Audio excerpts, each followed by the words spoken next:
Mr. Robinson? Yes. I didn't have time to You have to prepare. give us your name. Oh, I'm sorry. My name is Mark Robinson. I live at 4015 Sassafras Court. That's right here in Greensboro. I've lived in Greensboro all my life. I didn't have time to write a fancy speech. I didn't have time to, I didn't have the resource of an English teacher to sit down and write a speech with at school today and be, brought over here or practice or anything. What I really came down here for is this. I've heard a whole lot of people in here talking tonight about this group and that group and domestic violence and blacks, these minorities and that minority. What I want to know is, when are you all going to start standing up for the majority? And here's who the majority is. I'm the majority. I'm a law-abiding citizen who's never shot anybody, never committed a serious crime, never committed a felony. I've never done anything like that. But it seems like every time we have one of these shootings, nobody wants to put the blame where it goes, which is at the shooter's feet. You want to put it at my feet.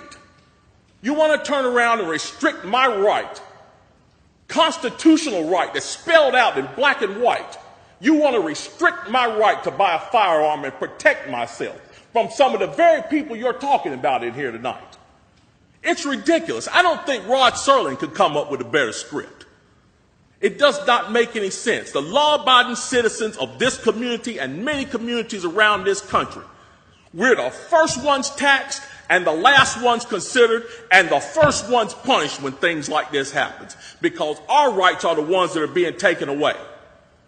That's the reason why I came down here today. Gun show or no gun show, NRA or no NRA. I'm here to stand up for the law-abiding citizens of this community, because I'm going to tell you that what's going to happen.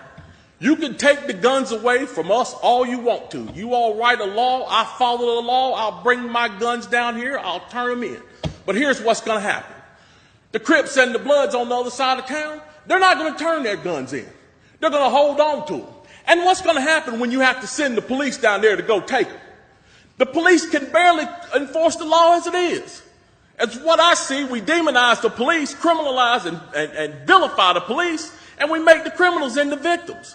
And we're talking about restricting guns? How are you going to do that?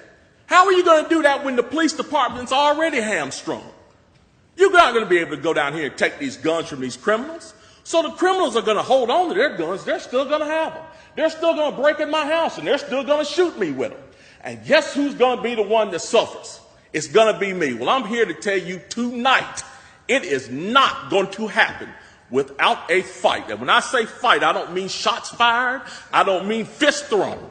I mean I'm going to come down here to this city council and raise hell just like these loonies from the left do until you listen to the majority of the people in this city. And I am the majority.